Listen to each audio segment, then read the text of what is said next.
Bonsoir à tous, bienvenue dans l'invité de la rédaction de Média TV et de Deux pour JASSAD, traduire corps, le festival international des femmes metteuses en scène qui s'est ouvert jeudi dernier au théâtre Mohamed V, théâtre national Mohamed V de Rabat et qui s'achève ce lundi 29 janvier. Un événement initié et présidé par la dramaturge et metteuse en scène Naïma Zitane, fondatrice du théâtre Aquarium, des metteuses en scène de nombreux pays, dont l'Italie, le Cameroun, la Grèce, la France, la Tunisie, l'Espagne, l'Égypte ou encore l'Allemagne ont pris part à cette édition qui a tourné autour du travail des scénographes femmes, de leur engagement dans le Père des Arts, tout en abordant les difficultés et les contraintes auxquelles elles sont confrontées en tant que femmes, qu'artistes et que créatrices.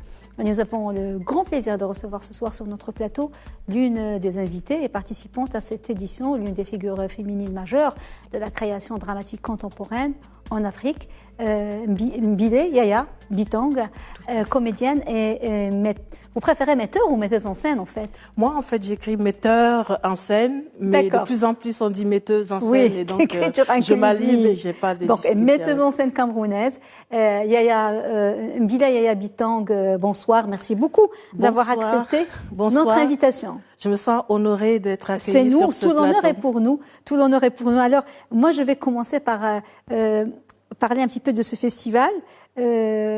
Comment vous l'avez vécu, cet événement? Vous n'avez pas pris part à la première édition, ça c'était en 2022, et puis cette année en 2024. Comment s'est déroulé cet événement? Parce qu'il y avait vraiment le Sud, le Nord, avec plusieurs pays, 9 pièces. Oui. Oui. Pour moi, c'est un bonheur de participer à cette édition, à ce festival. Déjà, vu la thématique, il y a quelques années, je n'aurais pas participé à un festival dédié uniquement aux femmes. Oui. Mais avec l'âge, il se passe des choses qui font qu'on comprenne que sa place en tant que femme dans le métier artistique est singulière. Vous n'étiez pas pour cette approche genrée au début? Au début. Oui. Au début, non, pas du tout. Mais depuis quelques années, la question se pose fortement, vu les obstacles que j'ai rencontrés en tant que femme durant ma carrière. Alors, quelle importance pour vous de réunir ainsi des créatrices? Il y a aussi des créateurs, il y a aussi des hommes, en fait. Oui, tout à fait. Je travaille beaucoup avec des hommes aussi. Oui, mais là, pour cet événement, déjà, des pays du Sud et des pays du Nord. Vous êtes entre deux continents, parce que vous êtes né au Cameroun, et vous avez travaillé au Cameroun, mais vous vivez aujourd'hui en Europe. Oui. Et vous travaillez beaucoup en Europe et avec beaucoup de réalisateurs et de metteurs en scène. Vous êtes qui sont de tous les pays européens. Oui. Mais quelle est l'importance de réunir les deux continents et les créatrices des deux continents? Pour moi, ça fait partie de mon chemin, je pense. On se pose beaucoup la question du chemin que l'on doit emprunter, surtout arrivé à la quarantaine. On se pose la question des choix. Est-ce qu'on a fait le bon choix ou pas? Oui. Moi, j'en suis venue à la conclusion que c'était sur mon chemin, le fait de me retrouver à l'étranger à un moment donné, parce que je suis née au Cameroun. J'ai fait mes études à l'université de Yaoundé 1 au Cameroun, en art du spectacle. Ensuite, j'ai quand même suivi des formations un peu partout à travers l'Afrique et aussi en Europe. Mais j'ai toujours été enracinée dans mes origines, parce que j'ai eu des parents qui nous ont quand même inculqué ces valeurs d'enracinement, qui partent d'abord de la famille nucléaire, pas nucléaire, ensuite la famille élargie et le village, le pays. Oui. Et en allant vers le monde entier. Oui. Et moi, je n'ai jamais eu cette crainte de partir de chez moi en me disant que j'abandonnais. Au contraire, j'allais toujours quêter quelque chose pour amener chez moi. Oui. Alors, il y a dans nos pays, en fait, les pays du continent africain, une forte tradition orale dans l'approche du théâtre. Comment se porte le théâtre aujourd'hui camerounais et comment cette tradition orale et ces récits et ces représentations ont été intégrés au théâtre moderne au Cameroun? En parlant du théâtre camerounais, je voudrais d'abord commencer par saluer tous les résistants du théâtre camerounais. Je ne peux pas tous les citer. C'est de la résistance, de véritable résistance. Il y a Hermine Yolo, il y a Martin Ambara, François Ebouélé. Et pour la culture orale, par exemple, il y a quelqu'un comme Alima, François Alima. Bon, je ne peux pas tous citer. Oui. il y a des gens qui sont là, qui font en sorte que le théâtre continue d'exister. Et même ceux qui sont à l'étranger reviennent régulièrement pour travailler sur place, parce que il y a malheureusement pas beaucoup d'accès à des financements locaux. C'est les financements qui sont le principal problème. Les financements et la formation. La formation, est-ce qu'il y a assez d'écoles de formation ou on ne connaît pas très bien le... La formation reste un problème par rapport aux pays dans lesquels j'ai eu à vivre, comme par exemple le Burkina Faso et la Côte d'Ivoire. La formation universitaire, elle est solide. Parce que moi, je suis passée par là. Les outils théoriques pour aborder le monde du spectacle, pour comprendre ce que c'est que le théâtre et l'univers scénique. À l'université, on a ces outils-là. Par contre, les outils d'interprétation, grâce quand même à des metteurs en scène et des formateurs qui sont appelés souvent de l'étranger aussi, il y a des stages de formation qui sont donnés. Je parle, par exemple, quelqu'un comme Martin Ambara, il fait pas mal de stages à destination des comédiens, quelqu'une comme Hermine Yolo aussi. C'est par ces gens-là que le théâtre continue à avoir une relève. Il y a des jeunes qui arrivent. Maintenant, il y a des instituts de formation avec Jonan Stéphane, qui sont dédiés au théâtre et aux arts de spectacle, comme ce qu'on a chez nous aussi à l'ISADAC, c'est un institut supérieur des arts dramatiques et d'animation culturelle. Et parce qu'il y a à l'Institut du Sahel, par exemple, dans le Nord aussi, il y a des sections à art du spectacle. Mais disons qu'on fait à la fois une formation théorique, un peu de pratique, mais pas au niveau interne. On n'a pas d'outils pour affronter la scène à un niveau international. Au niveau international. Il faut aller chercher quand même encore. C'est ce que vous avez fait, mais ce n'est pas donné à tout le monde de le faire. Vous avez bataillé pour le faire. Vous avez joué avec de grands réalisateurs. Il y a aussi eu des gens, des devanciers qui ont fait venir des gens pour nous former. Ambroise Bia, par exemple, qui avait un festival de théâtre à l'époque. Il faisait venir des formateurs qui donnaient des ateliers de formation en direction des acteurs. C'est comme ça que la plupart nous sommes formés. Auprès des compagnies aussi. Auprès des compagnies avec lesquelles on a pu travailler. J'ai travaillé à l'époque avec la compagnie Ngoti, avec une grande dame qui s'appelait Edwige Tongon, paix à son âme, qui m'a aussi donné pas mal d'outils.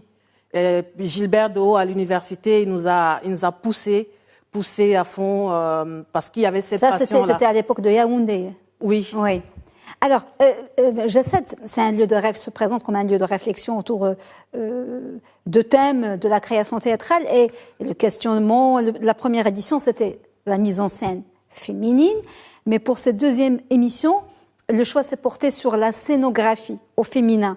Quelles sont, d'après ce que vous vivez, les principales contraintes vécues par les scénographes femmes dans le Nord et dans le Sud, en Afrique et puis en Europe où vous vivez actuellement? Est-ce qu'il y a des problèmes particuliers propres aux scénographes femmes plus que les hommes?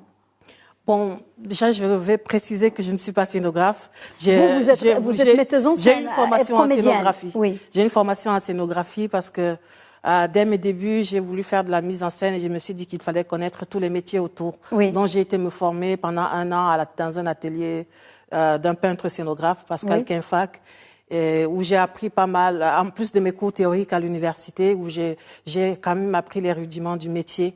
Et je me suis perfectionnée par mes lectures, par les autres spectacles que j'ai vus. Mais de façon générale, pour parler, j'ai la chance d'assister ce matin à la rencontre des femmes scénographes de Tunisie. Et qui ont abordé cette question. Donc, je vais peut-être parler un peu de ce qu'elles ont relayé comme... ce qu'elles ont dit, c'est qu'il n'y avait pas de difficultés particulières pour exercer le métier de scénographe. Par contre, pour la reconnaissance, il se pose parfois des problèmes. Et malheureusement, ce n'est pas que pour le métier de scénographe, mais même en tant que comédienne ou en tant que metteur en scène femme, il y a toujours cette difficulté de reconnaissance. On a toujours l'impression qu'il y a la main d'un homme derrière et qu'on n'est pas capable, parfois, de par son âge aussi. Et il y a une scénographe tout à l'heure qui l'a évoqué parce qu'elle avait fait une scénographie qui a été attribuée à son mari. Moi aussi, ça m'est arrivé. Ah oui, c'est déjà arrivé ça. Oui, où on a eu attribué une de mes mises en scène à mon mari parce que Il est dans le même domaine. j'étais jeune. Oui. J'ai la chance d'être avec quelqu'un Fargas Assandé, Vous avez la même passion. avec qui je partage la même passion et dont nos discussions tournent souvent autour du théâtre. Alors, on va parler d'une pièce que vous avez mise en scène et qui était au programme de cette édition. Il y avait 9 productions théâtrales, chacune représentant un pays participant. Dans votre pièce, celle que vous mettez en scène, Stabat Mater Furiosa, qui peut se traduire « La mer se tenait là, ivre de fureur », c'est ça? Oui, c'est ça. C'est ça. Et on peut lire qu'elle puise son inspiration dans un texte de poésie qui reflète la colère d'une mère, adressant un cri d'amour à un guerrier, un cri venant d'une femme qui, dans la vie, qui en prend soin et qui la préserve. Pourquoi le choix de ce texte? Pourquoi vous avez choisi de mettre en scène ce texte? Vous vous êtes produite samedi dernier. Oui. Disons, je ne m'inspire pas du texte. Oui. J'ai joué le texte tel quel. Oui. En réalité, c'est un long poème dramatique d'une femme qui adresse un long réquisitoire contre celui qu'elle appelle l'homme de guerre. Et ce texte, l'homme de guerre, les hommes qui font la guerre. Oui. Oui. En l'occurrence, elle parle à l'homme de guerre au singulier, mais qui peut représenter chacun des hommes qui portent en lui, une femme aussi qui porte en elle les germes de la guerre, de la violence. On peut l'associer à cet homme de guerre, en fait. Oui, c'est pas forcément le genre masculin. Oui. Donc pour moi, en tout cas, c'est comme ça que j'ai vu cette pièce. C'est l'homme, celui qui porte en lui les germes de la guerre. Et généralement, nous savons tous que les femmes et les enfants sont les premières victimes des conflits et généralement, les femmes et les enfants ne sont pas ceux qui initient ces conflits-là. Oui. Et donc c'est un plaidoyer pour la paix. Vous avez vécu en Côte d'Ivoire, au Burkina. On a vu ce qui s'est passé en Côte d'Ivoire, le drame. Ce qui se passe au Burkina aujourd'hui. Oui. Donc, mais pour en venir à l'origine de ce projet, dont j'ai été happée par le texte de la lecture, parce que c'est déjà un texte poétique. Les mots, ils sont tellement forts, juste à poser. C'est un style qui se comprend par tout le monde, mais en même temps avec une écriture tellement fine et tellement belle, mais qui parle d'une réalité qui est aussi atroce comme la guerre, mais qui arrive quand même à conserver des mots d'amour derrière derrière ce cri. Derrière ce cri, il y a des mots d'amour qui sont là, un appel à la paix, un appel à l'amour, à la tolérance, et c'est ce qui m'a beaucoup plus parlé. Vous êtes seule sur scène dans cette pièce? Je suis seule sur scène, oui. On va voir un extrait, et puis on reprend notre discussion. Un extrait de la pièce Stabat Mater Furiosa.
Là, pour le coup, il y avait un petit extrait, mais parce que c'était un clip qui a été fait par Jassed, les organisateurs. Et puis, on a pu voir, malheureusement, sans le son. Oui, on vous a vu jouer. Oui.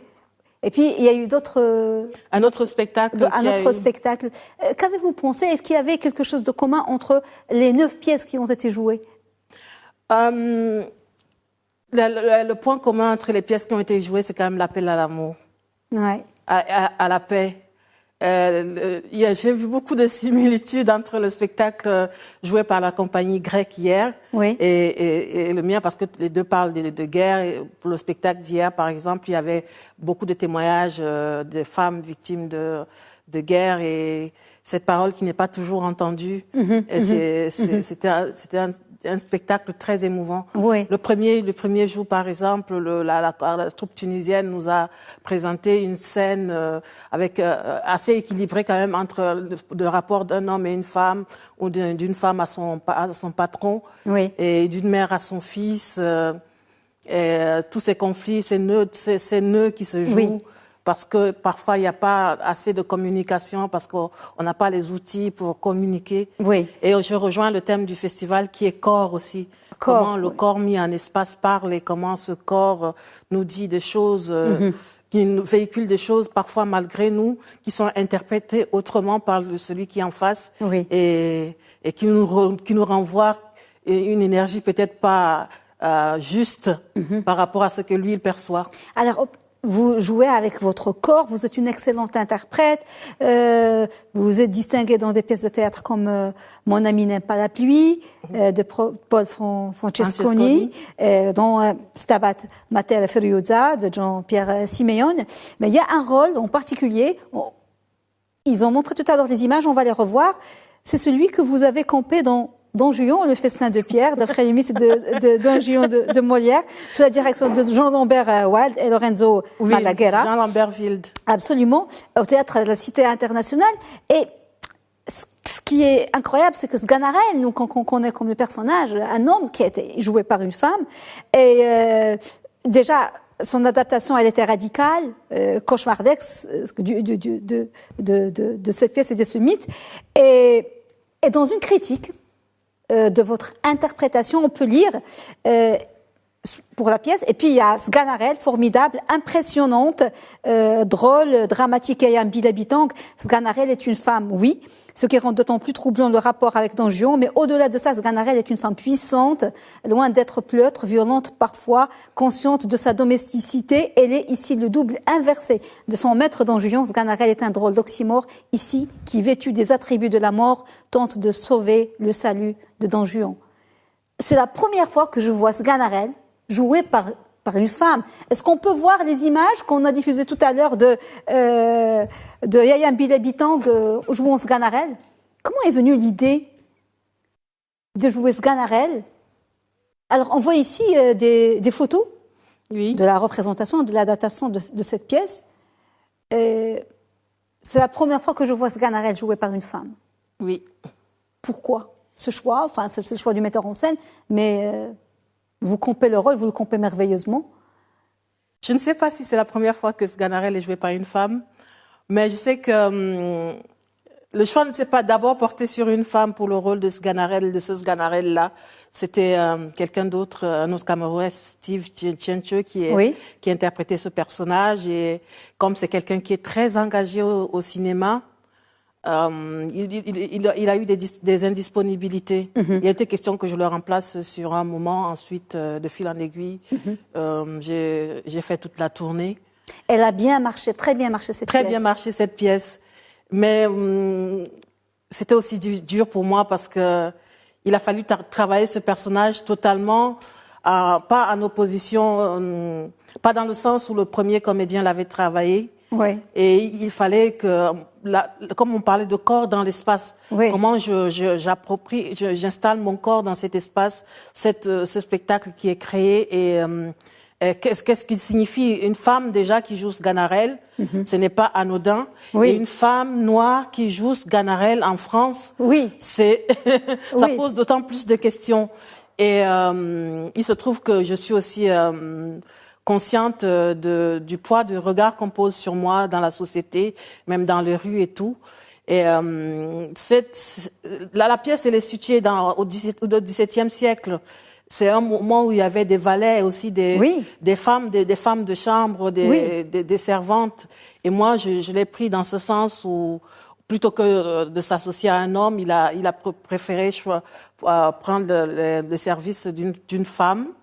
D'une femme qui est à la fois son acolyte, mais sa servante avant tout.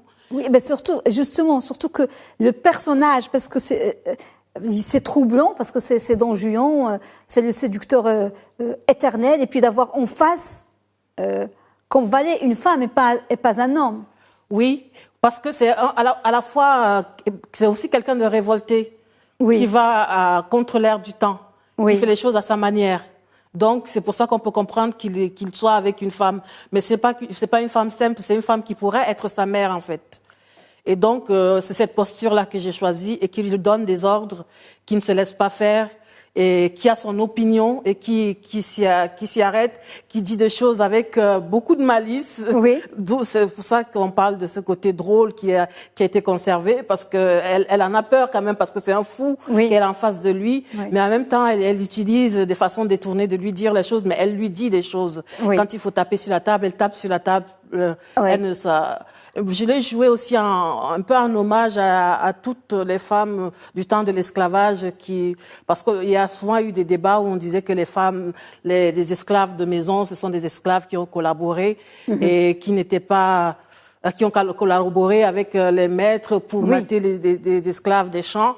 Alors que non, de l'intérieur aussi, j'ai voulu rendre hommage à ces femmes qui, de l'intérieur aussi, en gardant cette place servile, qu'on montre qu'il reste une certaine dignité en elles, qu'elles ne veulent pas lâcher, qu'on peut pas leur enlever malgré tout. Oui. Et une certaine radicalité, une certaine droiture. Oui. Et c'est dans ce sens que je me suis mise en tête d'interpréter ce personnage. Même en jouant en Europe, il y a toute l'histoire de notre continent que vous emportez avec vous et les engagements. Oui. Et voilà, c'est un devoir de mémoire. On parlait tout à l'heure des difficultés financières. Elles ne sont pas propres à nos pays africains. Vous me dites que même en Europe, même en France, en Belgique, il y a des problèmes pour le montage financier d'une pièce de théâtre. Pourquoi il y a autant de problèmes? Je ne sais pas ce qui se passe. Si, il y a une crise. Oui. Il y a une crise économique flagrante en France aussi, où je vis, mais c'est peut-être une crise mondiale, je ne sais pas. En tout cas, dans le secteur de la culture. Il y a plus de mal aujourd'hui à monter des pièces. En tout cas, ceux que je côtoie, peut-être qu'il y en a qui n'ont jamais de difficultés. Il y a ceux qui sont très haut placés. Oui. Par exemple, je vais pas mettre même sur le même pied d'égalité un directeur de CDN qui a tous les moyens qu'il faut pour faire sa création, et un jeune directeur d'une jeune compagnie comme Paul Francesconi. Je vais pas les mettre. Et si on se prend nous aussi, en tant qu'étrangers habitant dans ce pays, mon mari Fargas Assandé et moi, nous avons une compagnie, mais ce n'est pas toujours évident déjà de s'insérer dans le tissu local et ensuite. C'est vrai. Alors, malgré tout, vous vous battez. On va finir sur ça parce que vous avez des projets. Il y a un projet qui vous tient à cœur et sur lequel vous êtes en train de travailler pour votre pays, le Cameroun. Oui, en ce moment, c'est même pas un projet présent, c'est un projet qui date de 20 ans au moins. C'est un projet d'espace culturel. Oui. Et je progresse depuis quelques années, j'avance très doucement. Oui. Et un espace culturel dédié principalement au théâtre. Oui. Et aussi qui ferait un grand travail au niveau des jeunes générations, plus spécifiquement les enfants. Oui, surtout que ça fait longtemps, vous m'avez dit depuis le Covid que vous n'êtes pas retourné au Cameroun. Non. Donc j'espère que vous allez retourner et que ce projet verra le jour. Oui. On était très heureux. Avant de clôturer, j'aimerais vraiment remercier toute l'équipe d'organisation du festival Jassad avec...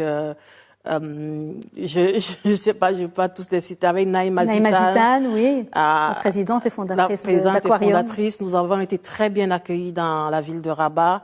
Et le festival est organisé à merveille. On n'a eu aucune difficulté depuis que nous sommes là. Et je veux vraiment saluer ce travail, et ce festival mérite de continuer vu les thématiques qui sont abordées. Merci beaucoup, Madame Bilé Yaya Bitang. Je vous remercie. Je vous souhaite un bon retour à Limoges. J'espère que vous retournerez au Maroc et qu'on verra d'autres spectacles, d'autres pièces. Avec plaisir. Mises en scène par vous, où vous jouez. Merci madame et à très bientôt j'espère. Ouais, je vous en prie. Merci. Madame, monsieur, merci beaucoup de nous avoir suivis. Bonne suite des programmes sur Média TV. Très belle soirée.